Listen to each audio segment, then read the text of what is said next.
படத்தோட ஸ்டார்டிங்ல ஒரு பாக்ஸ காமிக்கிறாங்க. அதை ஓபன் பண்ணிட்டு ஒரு ஆள் எட்டி பாக்குறாரு. அங்க யாராவது இருக்குங்களான்னு பாத்துட்டு அவரும் பொறுமையா நடந்து போறாரு. அந்த பாக்ஸ் மாதிரி இருக்கிற இடத்துல மொத்தம் 4 டோர் இருக்கு, ஒவ்வொரு சைடும். அவர் அதை பார்த்துட்டே முன்னாடி நடந்து போறாரு. அங்க வந்து ஒரு டோரை ஓபன் பண்றாரு. உள்ள அவர் இறங்குறாரு. எதுவுமே இல்ல அப்படின்னு நினைச்சு நடந்து போற அவரு முன்னாடி லைட் விட்டு விட்டு எரியுது. இப்போ சார் அப்படின்னு ஒரு சவுண்ட் கேக்குது. என்னாச்சுன்னு பார்த்தா அவரோட வயிறு பெட்டி மாதிரி கட்டாயி கீழே விழுந்துரும். ஸ்பாட்லயே அந்த ஆளு இறந்துருவாரு. இப்போ ஒருத்தருக்கான தொடர்ந்து பாக்குறாரு. இவர் தான் நம்ம படத்தோட ஹீரோ. எழுந்து பாக்குற அவர் ஒரு டப்பாக்குள்ள இருக்காரு. இதுக்குள்ள நான் எப்படி வந்தேன்னு தெரியாம குழம்பி போன அவரு எழுந்து நின்னா அவருக்கு முன்னாடி ஒரு ஆளும் ஒரு சின்ன பையனும் இருக்கான். நல்ல வேலை நீ அது எழுந்தியே, இந்த பையன் கிட்ட வந்ததுல வந்து பேச மாட்டேன்டா, எனக்கும் ரொம்ப பயமா இருக்கு, தனிமையா இருந்தேன் அப்படின்னு அவர் சொல்லும் போது ஹீரோ நான் அப்படிங்க வந்தேன், இந்த இடம் என்னது உங்களுக்கு தெரியுமானும் போது எனக்கும் அது தெரியலப்பா அப்படின்னு பேசிட்டே இருக்கும்போது ஹீரோ டக்குன்னு அவரோட வாலெட் போன் இருக்கான்னு பாக்குறாரு. அது இல்லையா, என்னோட தான் இல்ல. இங்க வரும்போது யாரோ ஒருத்தர் கதை ஓபன் பண்ணிட்டு இந்த ரூம்குள்ள வராரு. வந்தவரும் வேகமா இன்னொன்னு ஒரு டோரை ஓபன் பண்றாரு. இதை பார்த்த பக்கத்துல இருக்கிறவரும் சார் சார் இங்க என்ன நடக்குது, இதை விட்டு எப்படி போகணும்னு உங்களுக்கு ஏதாவது ஐடியா இருக்கு அப்படின்னு கேட்கும் போது கையடுறா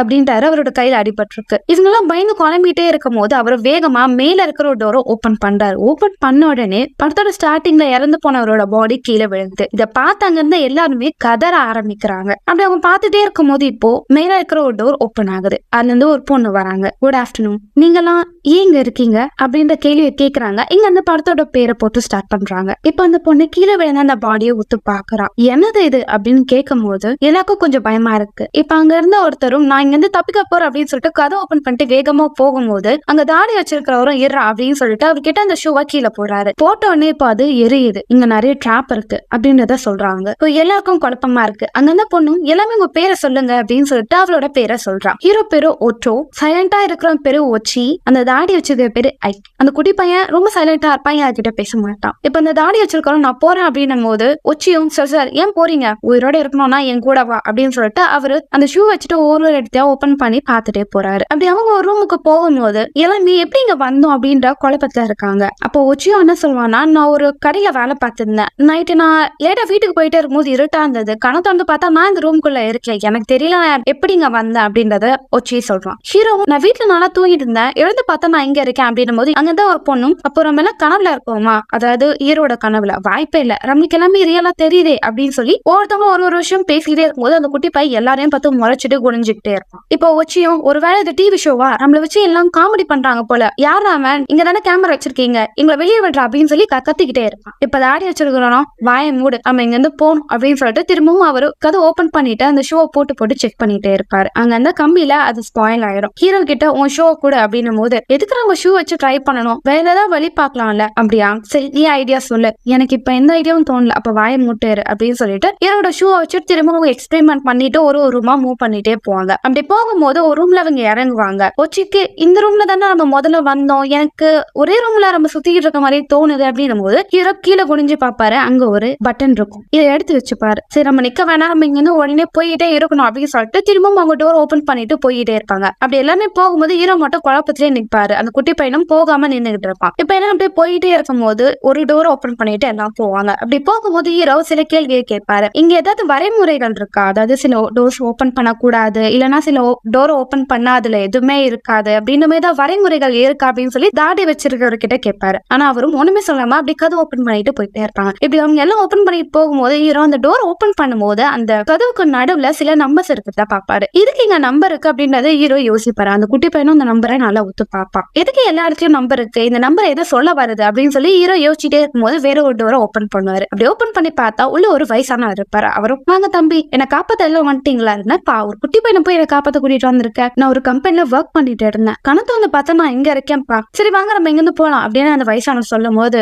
ஒச்சியும் சார் சார் நீங்க மட்டும் இல்ல நாங்களும் இங்க மாட்டிக்கிட்டோம், இங்க இருந்து தப்பிக்கிறதுக்கான வழியை தான் நாங்க பார்த்துட்டு இருக்கோம், நீங்களே எங்க கூட வாங்க அப்படின்னும் போது அவர் அப்செட் ஆயிடுறாரு. இப்ப தாடி வச்சிருக்கிறோம் சரி நம்ம கதை ஓபன் பண்ணான்னு சொல்லிட்டு மேல இருக்கிற ஒரு டோரை ஓபன் பண்ணுவாரு. வயசானவரும் என்னப்பா மேல எல்லாம் என்னாலும் போக முடியாதுன்னா சார் வேற வழியில போய் தான் ஆகணும் அப்படின்னு சொல்லிட்டு ஹீரோ அவரும் மேல போயிட்டு அவரோட பிளாத்தை வச்சு ஒருத்தவங்க மேல தூக்குவாங்க. அப்படி தூக்கிட்டு ஒருத்தவங்க நடந்து போயிட்டே இருக்கும் போது ஒரு டோர் இருக்கும். அந்த டோரை அந்த சின்ன பையன் ஓபன் பண்ணுவான். அது ரெட் கலர்ல இருக்கும். இப்ப அந்த டோர்ல இருந்து வித்தியாசமான சவுண்ட் கேட்கும். அந்த வயசானவர் அந்த குட்டி பையன் காப்பாத்திடுவாரு. ஆனா அந்த குட்டி பையன் அவரை பார்த்தோன்னே கொஞ்சம் வினோதமா பண்ணிட்டு இருப்பான். இதெல்லாம் பார்த்து அந்த வயசானவரும் இப்படியே பண்ணிட்டு இருந்தா நம்மளால தப்பிக்க முடியும்னு நினைக்கிறீங்களா, பக்கமும் டிராப்பா இருக்கு அப்படின்னும் போது ஹீரோவும் வேற ஏதாவது நம்ம வழியை தான் பார்க்கணும் அப்படின்னு சொல்லி ஹீரோவும் ஒரு டோரை ஓபன் பண்ணுவாரு. டோர் ஓபன் பண்ணிட்டு அவர் ஷூ வச்சு செக் பண்ணுவாரு. இங்க சேஃப் தான், நம்ம போலாம் அப்படின்னு சொல்லிட்டு தாடிக்காரரா முதல்ல போக சொல்லுவாரு. ஆனா அவருக்கு நீ தானே செக் பண்ண, முதல்ல நீ இறங்கு அப்படின்னும் போது சரி ஓகே நானே இறங்குறேன் அப்படின்னு சொல்லிட்டு ஹீரோ இறங்குவாரு. பாத்தீங்களா பிரச்சனையே இல்ல, வாங்க எல்லாருமே அப்படின்ட்டு ஒவ்வொருத்தவங்களா இறங்க ஆரம்பிப்பாங்க. இப்ப கொஞ்ச நேரம் கழிச்சா இந்த இடம் இருட்ட ஆரம்பிக்குது. இப்ப வேகமா காத்து வீசுது. மேல இருந்த ஒரு இரும்பாலான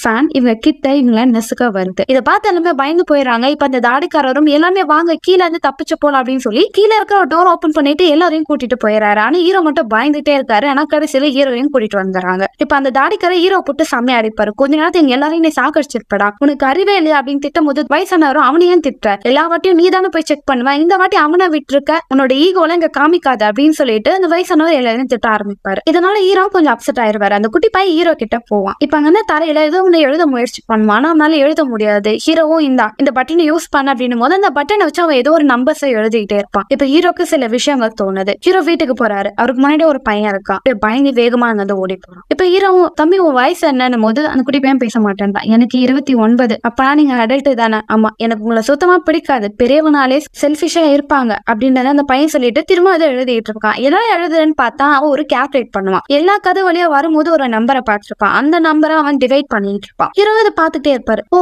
உன்னோட ஐடியா இதுவா, எனக்கு புரிஞ்சிருச்சு, கண்டிப்பா இது ஒர்க் அவுட் ஆகும் சொல்லிட்டு ஹீரோவும் கால்குலேட் பண்றாரு. ஹீரோ மேட்ச்ல புலி. சோ ஒரு கால்குலேட் பண்ணிட்டே இருக்கும் போது இப்ப ஹீரோவும் இதுமாதிரி நம்ம டிராப்ல மாட்டிக்காம ஈஸியா தப்பிக்க எனக்கு ஒரு வழி கிடைச்சிருச்சு அப்படின்னும் போது வயசானவர் என்னப்பா சொல்லிட்டு நான் கண்டுபிடிக்கல, அந்த குட்டி பையன் என்ன கண்டுபிடிச்சான். நம்ம எல்லா இடத்துலயும் ஷூ போட்டுலாம் டெஸ்ட் பண்ண தேவையில்ல. பிரைம் நம்பர் நீங்க கேள்விப்பட்டிருப்பீங்க 2 3 5 7 இதை தாண்டி நம்பர்ஸ் போயிட்டே இருக்கும். சோ பிரைம் நம்பர்ஸ் இருக்கக்கூடிய டோர் எல்லாத்துலயும் ட்ராப் இருக்கும். அந்த பிரைம் நம்பர்ஸ் இல்லாத இடத்துல எந்த ஒரு பிரச்சனையும் இல்ல, ரொம்ப சேஃபா போயிடலாம். இதுக்கு அடுத்து நம்ம செக் பண்ணணும்னா பிரைம் நம்பரை வச்சு அந்த ட்ராப் இருக்கா இல்லையான்னு பாத்துலாம் அப்படின்னும் போது அங்க இருக்க எல்லாருக்கும் கொஞ்சம் சந்தேகமா இருக்கும். ஏன்னா ஆல்ரெடி ஹீரோ ஒரு பிரச்சனையில மாட்டிட்டாங்க. சோ யாரையும் நம்ப மாட்டாங்க. ஹீரோ நான் முதல்ல போய் காமிக்கிறேன் அப்படின்னு சொல்லிட்டு ஒரு நம்பரை அவர் செக் பண்ணுவார். அதுல பிரைம் நம்பர் இருக்காது. இந்த வழியா நான் போறேன்னு சொல்லிட்டு இறங்குவாரு. பாத்தீங்களா பிரச்சனையே இல்ல, வாங்க இப்படியே போலாம் அப்படின்னு சொல்லிட்டு அவங்க நடந்து போயிட்டே இருப்பாங்க. இப்படி போயிட்டே இருக்கும் போது இப்போ ஒரு ரூம்ல எல்லா பக்கமும் பிரைம் நம்பர் இருக்கும். டே நீ சொன்ன பிரைம் நம்பர் இல்லைன்னா போலானே, இப்ப எல்லாருக்கும் பிரைம் நம்பர் இருக்குன்ற ஒழுங்கா ஒரு தடவை செக் பண்ண அப்படின்னும் போது ஏன்னா 2-3 வாட்டி கால்குலேட் பண்ணிட்டே இருப்பார். அப்படி பண்ணிட்டே இருக்கும் போது என்னடா பண்ற அப்படின்னு சொல்லி அந்த வயசானவர் கத்தும் போது இப்போ அங்க இருந்து ஒரு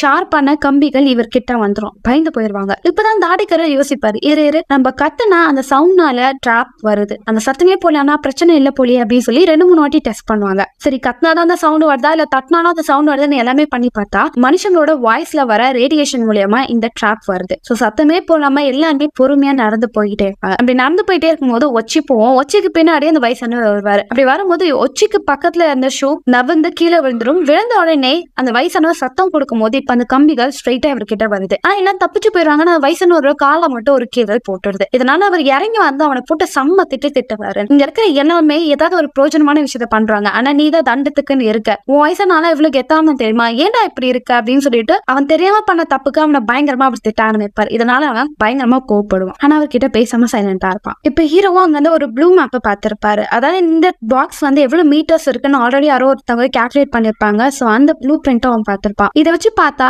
இந்த ஓவரால் ஸ்கொயர் ஃபீட் 45 மீட்டர்ஸ்ல தான் இருக்கும். சோ ஒரு பக்கம் 45னா அப்ப 4 பக்கமும் கால்குலேட் பண்ணலாம் அப்படின்னு சொல்லி அவன் ஒரு மெஷர் பண்ணிட்டே இருக்கும் போது இதை கேட்டு அந்த வயசானவ பாடுறா புள்ளைய எவ்வளவு தெளிவா இருக்கான் அப்படின்னு சொல்லிட்டு ஹீரோவை பார்த்து சொல்லுப்பா வேற எப்படி நம்ம தப்பிக்கலாம் அப்படின்னு கேட்டுட்டே இருக்கும்போது இதெல்லாம் கேட்டா ஒச்சிக்கு கோவம் வந்துட்டே இருக்கும். அவன் கோவப்பட அவனோட ஃபீலிங்ஸ் எல்லாமே அது ஒரு ட்ராப்பா மாறுது. அந்த ஓட்ட வழியா நிறைய புகைகள் வருது, மூச்சு விட முடியாம திணறாங்க. ஆனா எப்படியோ வெளியே தப்பிச்சு வந்துடுறாங்க. ஹீரோக்கு ரொம்ப குழப்பமா இருக்கு. இதுல பிரைம் நம்பரே இல்லையே, அப்ப எப்படி ட்ராப் வந்தது, ஒருவேளை நம்ம பண்ற ஆக்டிவிட்டினால இது ட்ராப்பா மாறுதோ அப்படின்றத ஹீரோ யோசிச்சுட்டு இருப்பாரு. இப்ப அந்த வயசானவரும் நீ அங்க ஏதோ கேல்குலேஷன் சொன்னியப்பா, அது என்ன உனக்கு புரியுதான்னு போது நான் அது பாதியா தான் பார்த்தேன், எனக்கு முழுசா தெரியல. ஆனா ஒரு விஷயம் உண்மை, அந்த பாக்ஸை டிவைட் பண்ணி இருக்காங்க. ஒரு 4 பாக்ஸா சேர்ந்துதான் ஒரு பெரிய சைஸாவே மாறுது. எனக்கு தெரிஞ்சு கால்குலேஷன் படி 25 27 நம்பர் வந்தா அது ஆல்மோஸ்ட் பாக்ஸ் ஃபுல்லா கியூபா மாறிடும். அப்படி கியூபா மாறிச்சுன்னா அதுதான் தப்பிக்க வழியா இருக்கணும் அப்படின்னு சொல்லி அவனுக்கு ஒரு ஹாஃப் கால்குலேஷன் மட்டும் தான் மைண்ட்ல வந்திருக்கும். ஒச்சிக்கு கோவம் இதுக்கு அடுத்த இங்க இருக்க நான் போலாம் அப்படின்னு சொல்லிட்டு வேற ஒரு டோர் ஓபன் பண்ணிட்டு போய் பார்த்தா படத்தோட ஸ்டார்டிங் இறந்து போன ஆளோட பாடி இருக்கும். இதை பார்த்து எல்லாம் பயந்துடுறாங்க, முக்கியமான வயசானவர். அவர் இப்பதான் பாக்குறாரு இங்க இறந்துலாம் போவாங்களாடா அப்படின்னு சொல்லிட்டு அவர் ரொம்ப ஷாக் ஆயிடுறாரு. எல்லாருக்கும் ஒரு குழப்பம் இருக்கும்.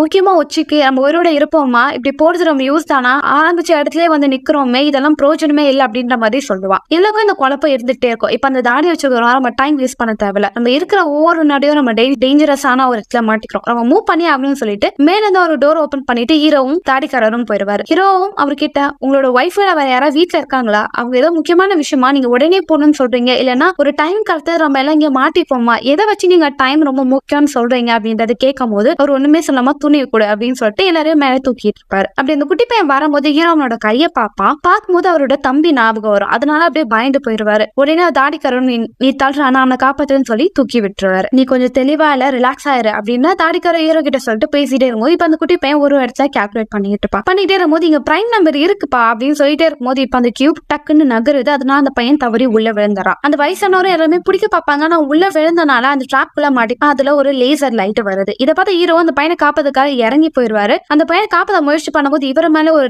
லேசர் லைட் படும். அதனால தாடிக்கார இறங்கி ஹீரோவே அந்த குட்டி பையனை காப்பாத்திருவாரு. ஆனா அவர் மேல லேசர் லைட் பட்டனால இறந்து போயிருவாரு. இதை பார்த்தவங்க எல்லாமே கதறி போய் பயந்து போயிருவாங்க. இப்ப எல்லாமே ஒரு பக்கம் அழுக ஆரம்பிக்கிறாங்க. இப்ப ஹீரோவும் பைத்தியம் பிடிச்ச மாதிரி மேக்ஸ போட்டுக்கிட்டே இருப்பாரு. இதை பார்த்து அந்த வயசானவர் என்னடா அவன் இறந்தனால உனக்கு பைத்தியம் பிடிச்சிச்சான் போது எனக்கு இப்பதான் ஒரு சொல்யூஷன் கிடைச்சது. இது மூலியமா கண்டிப்பா உங்க எல்லாரையும் நான் காப்பாத்துவேன் அப்படின்னு சொல்லிட்டு ஒரு கால்குலேட் பண்ணிட்டு இருக்காரு. அவர் என்ன கால்குலேட் பண்றாருன்னா 3 செப்பரேட்டான நம்பர்ஸ் இருக்கு. இந்த நம்பர்ஸ் எல்லாமே நம்ம XYZ அப்படின்னு கால்குலேட் பண்ணலாம். இதெல்லாம் பார்க்கும்போது ஸ்கூல்ல படிச்ச மேக்ஸ் ஞாபகம் தான் எனக்கு வருது. சோ XYZ மாதிரி டிவைட் பண்ணிருக்காங்க. இது எல்லாத்துக்கும் செப்பரேட்டான ஒரு வேல்யூ இருக்கும். அந்த வேல்யூ 999 கிட்ட வந்தா அது கண்டிப்பா எக்ஸிட் ஆகிற வழியா இருக்கலாம். ஏன்னா 999 நம்பர்ஸ் காமனா கிடைக்காது. அது ரொம்ப ரேரான நம்பர். சோ எனக்கு தெரிஞ்சு நம்ம எங்கேயாவது 999 நம்பர் பாத்தீங்கன்னா கண்டிப்பா அதுதான் நம்ம தப்பிக்கக்கூடிய வழி அப்படின்னு சொல்லிட்டு ஒரு கால்குலேட் பண்ணிட்டு பிரைம் நம்பர் இருக்கா இல்லையா செக் பண்ணிட்டு இவங்க மூவ் பண்ணிட்டே இருப்பாங்க. அப்படி போயிட்டே இருக்கும்போது ஒச்சு ரொம்ப குழப்பமா இருக்கும். அவன் பயந்துட்டு இருப்பான். எப்படினாலும் நம்ம சாக தான் போறோம், சரி நாங்க போலாம் அப்படின்னு சொல்லிட்டு அவன் நடந்து போயிட்டு இருப்பான். இப்ப எல்லாமே ஒரு பாக்ஸ்ல இறங்கும் போது அந்த வயசானதுக்கு கொஞ்சம் கஷ்டமா இருக்கும். அவரும் நான் கடவுள் தண்டிக்க என்ன இந்த இடத்த கூட்டிட்டு வந்துட்டாரு அப்படின்னு ஹீரோ கிட்ட பேசும்போது ஹீரோக்கு சில பழைய விஷயங்கள் தோணுது. அதாவது அவர் தம்பி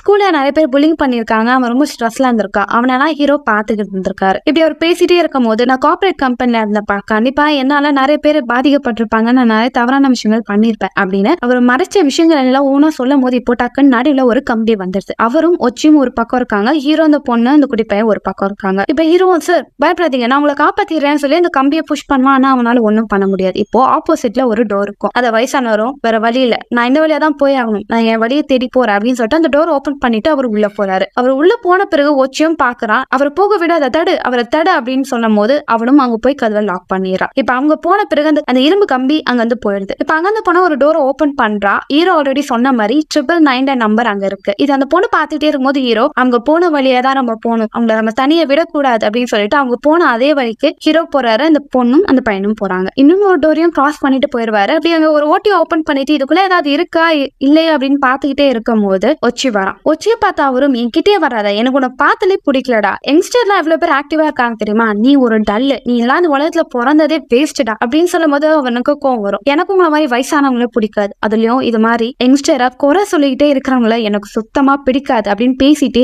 அவரை அங்கேயே கொலை பண்ணிடுறான். இந்த ஹீரோவும் அவங்க ரெண்டு பேரும் நடந்து போயிட்டே இருக்கும்போது இப்போ முன்னாடி ஏதோ ஒரு சவுண்ட் கேட்கும். இப்போ அவங்களுக்கு முன்னாடி ஹீரோவோட பாஸ்ட்ல நடந்த ஒரு விஷயம் ரிஃப்ளெக்ட் ஆகுது. அதாவது ஹீரோட தம்பி ஹீரோ மாதிரி ரொம்ப படிப்புல புலியா இருக்க மாட்டான். அது மட்டும் இல்லாம அவனுக்கு ஸ்கூல்ல நிறைய பிரச்சனைகள் இருக்கும். ஆனா அவங்க அப்பா அவனை படிப்படின்னு ரொம்ப டார்ச்சர் பண்ணுவாரு. டிப்ரெஸ் ஆன அவனும் மால்ல இருந்து கீழே குதிக்க ஓடி போவான். ஆனா அவங்க அண்ணனும் நீ பண்றது முட்டாள்தனம், ஏன் இப்படி பண்ற, அப்போ உன் நல்லதுக்காக தானே சொல்றாரு, நீ அவர் சொன்னதை பண்ணு அப்படின்னும் போது உனக்கு என்னோட சிச்சுவேஷன் புரியல, என்னால உன்ன மாதிரியே இருக்க முடியாது அப்படின்னும் போது ஹீரோ தம்பியை காப்பாத்தமா அப்படி சைலண்டா இருந்துருவான். எனக்கு வேற வழி தெரியல, என்னால இந்த வழியை பொறுத்துக்க முடியல அப்படின்னு சொல்லிட்டு அவங்க தம்பி மேல இருந்து கீழே குதிச்சு இறந்து போயிருவான். இதை பார்த்த ஹீரோ கதறி அழுவாரு. இப்ப அந்த கியூப்ல இருக்க ஹீரோவும் நான் தப்பு பண்ணிட்டேன், அவனை காப்பாத்திருக்கணும் அப்படின்னு சொல்லி புலம்பிட்டு இருப்பாரு. இப்ப கொஞ்ச நாள் கழிச்சு அந்த ரூம்ல எந்த ஒரு பிரச்சனையும் வராது. ஹீரோ ஒரு நம்பரை கால்குலேட் பண்ணிட்டே இருப்பாரு. அந்த குட்டி பையன் வருவான். யாரு அந்த பையன், உன் தம்பி தானே, அவன் இறந்ததுக்கு நீ தானே காரணம், ஏன் அவனை காப்பாத்தல, ஏன் இப்படி பண்ண, வளர்ந்தவங்க எல்லாருமே இப்படி செல்ஃபிஷா தானே இருக்கீங்க, உங்களால எங்களோட மனநிலையை புரிஞ்சுக்க முடியல அப்படின்னு சொல்லி அந்த குட்டி பையன் கோவப்பட்டாங்க. அந்த ட்ராப் இருக்கிற ரூம்ல குதிக்க பாப்பா. ஆனா ஹீரோ காப்பாத்திடுவாரு. ஹீரோ அவனை காப்பாத்தும் போது தன்னோட தம்பியை காப்பாத்த மாதிரி அவருக்கு ஃபீல் ஆகும். நான் பண்ணது தப்புதான், நான் பண்ண தப்புதான் சொல்லி அவனை கட்டி பிடிச்சு அழுக ஆரம்பிப்பாரு. இப்போ உங்க ரெண்டு பேரையும் நான் காப்பாத்தணும் சொல்லி அவங்க ஒரு ரூமுக்கு போயிட்டே இருக்கும் போது இப்போ 998 நம்பரை பாத்துருவாங்க. ஹீரோ இன்னும் கொஞ்சம் தூரம் நான் 999 பார்த்தா கண்டிப்பா நம்ம தப்பிச்சிருவோம்னு சொல்லும் போது அந்த பொண்ணு இருங்க 999 அது நான் ஒரு இடத்துல பார்த்தேன்னு நினைக்கிறேன், நம்ம வந்ததுக்கு ஒரு 2 ரூமுக்கு முன்னாடி தான் அந்த நம்பர் தெரியும் போது அப்ப கண்டிப்பா அதுதான் தப்பிக்க கூடிய வழியா இருக்கும் அப்படின்றத ஹீரோ யோசிக்கிறாரு. இப்போ அந்த அந்த 998 ரூமுக்கு வெளியே எட்டி பார்த்தா அந்த இடத்துல நிறைய கியூப்லாம் நகர்ந்து போகுது. அதாவது இவங்க இருக்கிற ஒரு கியூபையும் தாண்டி இவங்க போல அதுதான் மூவ் ஆகிட்டே வேற ஒரு டோருக்கு கனெக்ட் ஆகுது. இந்த விஷயத்த ஹீரோ புரிஞ்சுக்கிறாரு. அது மட்டும் இல்லாம இவங்க இருக்கிற அந்த கியூபை விட்டு வெளியே குதிச்சா எவ்வளவு டிஸ்டன்ஸ் இருக்கும்னு பார்க்கும்போது 3 செகண்ட்ஸ் ஆகுது. அப்ப 53 மீட்டர்ஸ் இது இருக்கும். கண்டிப்பா நம்மளால குதிச்சாலாம் தப்பிக்க முடியாது அப்படின்னு பார்த்துட்டே இருக்கும்போது அங்க ஒரு டோர் இருக்கும். அதாவது வெளியே தப்பிக்க கூடிய வழி. அந்த வழிக்கு பக்கத்துல தான் ஒரு கியூப் வந்து நிற்கும். அப்போ 999 கியூப் தான் அது. அந்த கியூப் தான் தப்பிக்க கூடிய வழிக்கு கனெக்ட் ஆகும். வாங்க இப்ப போலாம் சொல்லிட்டு எல்லாமே அந்த 999 டோரை தேடி போயிட்டே இருப்பாங்க. அப்படி போயிட்டே இருக்கும்போது ஒச்சி அங்க வருவான். ஒச்சியை பார்த்த உடனே நான் உங்களை தான் தேடிட்டு இருந்தோம். எங்க வயசானவர் போது ஒச்சியோட ட்ரெஸ் ஃபுல்லா ரத்தமா இருக்கும். என்னாச்சு அவருக்கு சொல்லும் போது அவர் ஒரு டிராப்ல மாட்டி இறந்துட்டாரு அப்படின்னு போது இதை கேட்டு ஹீரோ ரொம்ப அப்செட் ஆயிடுவார். ஆனா ஒச்சி லைட்டா சிரிப்பான். அவன் சிரிக்கிறத அந்த குட்டி பையன் பாத்துருவான். இப்ப ஒரு டோரையும் அவங்க தாண்டி போய்கிட்டே இருக்கும்போது அந்த குட்டி பையன் ஒச்சி கிட்ட உண்மையை சொல்லு, அவருக்கு என்ன ஆச்சு அப்படின்னும் போது அவரு டிராப்ல மாட்டி இறந்துட்டாருப்பா அப்படின்னு சொல்லிட்டு இவன் நடந்து போயிட்டே இருப்பான். இப்ப அந்த குட்டி பையன் ஹீரோ பார்த்துட்டு எனக்கு என்ன இவன் நல்லவன் மாதிரி தெரியல, அந்த வயசானவர் இவன் தான் கொலை பண்ணிருப்பான் போல அப்படின்னும் போது ஹீரோவும் உண்மையை சொல்லு, அந்த வயசானவருக்கு என்ன ஆச்சுன்னும் போது நான் தான் கொலை பண்ணிட்டேன், என்ன சொன்னேன், என்ன ரொம்பவும் மட்டமா பேசினாரு, அதனால நான் பண்ணிட்டேன் போது ஹீரோவும் அடிக்க வருவான். இப்ப அந்த பொண்ணும் இங்க 999 இருக்கு பாருங்க, சீக்கிரமா எல்லாம் வாங்க அப்படின்றத அந்த பொண்ணு சொல்லும். ஆனா ஒச்சியும் ஹீரோவை கொலை பண்றதுக்காக முயற்சி பண்ணுவான். ஹீரோவும் என்ன அப்படி பண்ற, வேற என்னோட பாஸ்ட்ல ஒரு விஷயம் நடந்தது, நான் ஒரு கடையில வேலை பார்த்திருந்தேன், நான் ரொம்ப சைலண்டானவன், யார் நமக்கும் போக மாட்டானா சில ஸ்கூல் பசங்க என்ன புல்லிங் பண்ணாங்க, என்ன ரொம்பவும் மட்டும் தப்பினாங்க, அப்போ எனக்கு வேற வழி தெரியல, நான் அதை பண்ணேன், எப்படி இருந்தாலும் இந்த ட்ராப் விட்டு நம்மளால தப்பிக்க முடியாது, சாக தானே போறோம், முதல்ல உன்னை கொலை பண்ணிடுறேன்னு சொல்லி ஹீரோ கொலை பண்ண முயற்சி பண்ணுவான். அந்த குட்டி போய் தடுக்கும் போது உனக்கு என்ன என்ன பத்தி தெரியும், இவங்க போய் போட்டு கொடுத்தா அவனை காப்பாத்திடுவான், அவன் முதல்ல உனக்கு இருக்குடா அப்படின்னு சொல்லிட்டு அந்த குட்டி போய் கொலை பண்ண வரும். அதுக்குள்ள ஹீரோ காப்பாத்திடுவாரு. இப்ப இவங்க சண்டை போயிட்டே இருக்கும்போது இப்போ அந்த ரூமுக்குள்ள ஒரு ட்ராப் வந்துடும். அது ஒச்சியோட முதுகிலே ஒரு கம்பியை கீறி விட்டுரும். இதை பார்த்த ஹீரோவும் அந்த குட்டி பையை காப்பாத்தணும். அது மட்டும் இல்லாம இவங்க போன அந்த 999 டோர் கொஞ்சம் க்ளோஸ் ஆகதான் பார்ப்பான். அந்த குட்டி பையன் போன்னு சொல்லி அவனை தப்பிக்க விட்டுட்டு ஹீரோவால தப்பிக்க முடியாம உள்ளே மாட்டிப்பான். இதை பார்த்து அந்த குட்டி பையன் கதறி அழுத ஆரம்பிப்பான். இப்ப அந்த குட்டி பையன் அழுதுகிட்டே இருப்பான். அந்த பொண்ணு அந்த லாஸ்ட் டோரை ஓபன் பண்ணிடுவா. இப்போ இவங்களுக்கான வழி இருக்கும். இப்ப அந்த பொண்ணு அந்த பையனை பார்த்துட்டு என்னதான் நம்ம இந்த ட்ராப் விட்டு வெளியே போனாலும் உலகத்தை கண்டிப்பா கஷ்டமான விஷயங்கள் மாறாம அப்படியே தான் இருக்கும் அப்படின்னும் போது நான் தான் மாத்துவேன் அப்படின்னு சொல்லிட்டு ஹீரோ கொடுத்த அந்த பட்டனை வச்சுட்டு அந்த பையன் நடந்து போயிட்டு இருப்பான். அவன் நடந்து போயிடும். ஆனா அந்த பொண்ணு அந்த கதவை லாக் பண்ணிடுவா. இப்போ ஹீரோவை காமிக்கிறாங்க. அடிப்பட்ட அவரும் கண்ணை திறந்துக்கிறாரு. இப்போ ஒரு விஷயத்த காமிக்கிறாங்க. அந்த ட்ராப்ல மாட்டிக்கிட்ட எல்லாருமே ஆல்மோஸ்ட் கம்ப்ளீட் ஆனாங்க. ஆனா குட்டி பையன் மட்டும் தான் பெர்ஃபெக்டா அந்த இடத்த விட்டு தப்பிச்சு போனோம் அப்படின்ற மாதிரி காமிக்கிறாங்க. இப்போ இந்த விஷயம் எல்லாமே ஒருத்தனோட கண்ணுக்குள்ள தெரியுது. அதாவது அந்த பொண்ணோட தான். அந்த பொண்ணு மனுஷில ஒரு ரோபோட். அவ தான் எல்லாரையும் ஸ்கேன் பண்ணிட்டு இவங்க என்ன வழியா போறாங்கன்றத கண்டுபிடிக்கக்கூடிய ஒரு ரோபோட். இப்ப அவளும் திரும்ப டோர் ஓபன் பண்றா. அங்க நிறைய ஆட்கள் இருக்காங்க. அவங்கள பார்த்து அவளும் குட் ஆஃப்டர்நூன், எப்படி நீங்களாம் இங்க வந்தீங்க அப்படின்ற முதல்ல கேட்ட கேள்வியை திரும்ப கேட்டு அவளோட பயணத்தை தொடங்குறான். சோ அவ்வளவுதான் கதை மக்களே. உங்களுக்கு பிடிச்சிருக்கும்னு நினைக்கிறேன். அடுத்த ஒரு வித்தியாசமான விறுவிறுப்பான படத்தை நான் உங்க சந்திக்க வரேன். Until then, bye bye.